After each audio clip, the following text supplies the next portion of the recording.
Kael, welcome back. Balikan na naman tayo sa ating balikan natin ang ating lutuan action. Welcome back sa aking channel, sa aking family vlog na hinihintay or hindi. Anyways, mga Kael Jabal, tayo subukan natin. Marami akong adobo na ginawa, mga Kael Jabals. Nakikita niyo may manok ako, chinap ko, nilinis at hinugasan. May adobong puti ako. So gumawa naman tayo ng adobong dilaw. Dilaw ang tatawag ko dito. Huwag kakalimutan manok, ingredients, atsuete, mantika, kasi magigisa tayo. Siyempre maraming pinisa o ano pa tawag ito, pinitpit na bawang, and then laurel. Asin, hindi asukal. Asin ang gagamitin ko. Pwede rin naman. Pero usual gumagamit tayo ng asukal, pero yun nga, at suka, yun ang gagamitin lang natin para adobo sa puti. Kaso nga lang, lalagyan natin ng kulay. Magiging siyang dilaw ngayon. Manok. Anyway, habang nag-iintay tayo, magpakulo kayo ng tubig. Pakulo kayo ng tubig. Ilalagay natin dyan muna yung manok natin for like 15 minutes or so, and then hahanguin natin. Huwag niyong itatapon yung tubig pagkatapos yung pakuluan. Anyways, next natin, papakita ko sa inyo yung step. Next. At ayun nga, mga Kael Jabal, nilagay natin sa mainit na kumukulong tubig yung ating manok. Right? So, bigyan natin ng mga 20 minutes. Huwag nyo namang masyadong yung luto-luto, but basta pag kumulo siya, hanguhin natin. Huwag magtira kayo ng tubig na itong tubig na to.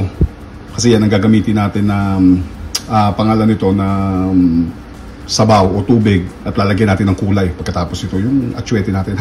Huwag nyo itatapon, magtira kayo. Anyways, I'll see you guys in 20 minutes. At huwag kakalimutan, may subscribe, mag-like, mag-share, may join button, at mag-super thanks po tayo, mga Kael Jablo. At maraming salamat sa pagbabalik ng mga bago at luma na sumusuporta po tayo sa ating palagi. In 20 minutes, back next. Yan, hinago ko yung ating yung manok natin. Ayun yung pinagpakuloan ng tubig, and then sasalain natin yan. Lagay tayo ng atsuete sa ilalim, tapos yun na nga, gagamitin niya dyan tubig na. Huwag nyo tatapon kasi pangdagdag natin para papalambot natin yung manok natin. Ayan, tinanggal ko lang yan.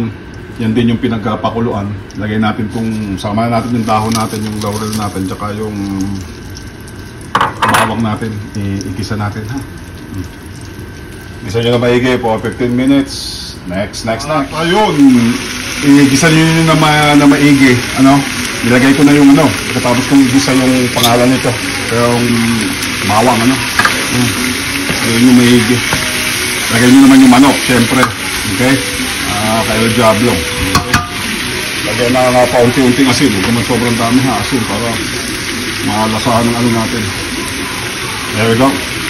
Paunti-unti lang. Other than that, nilagyan ko na yung natin. Ayun yung atsuete natin, sinalo ko.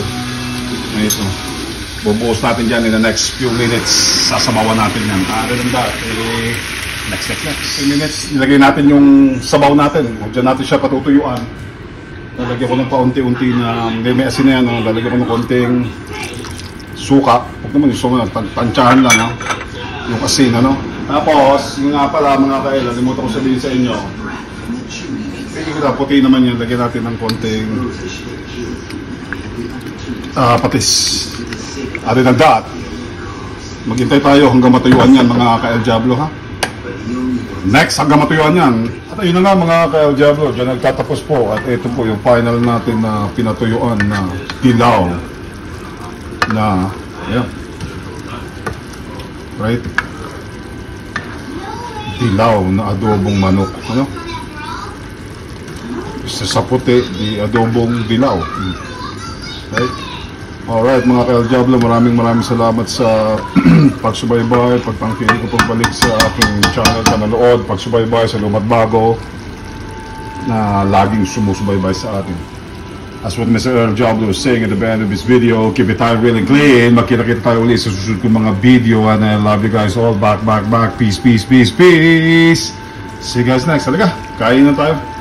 Kanin na lang ang kulang, Adobong dilaw na manok. Ali!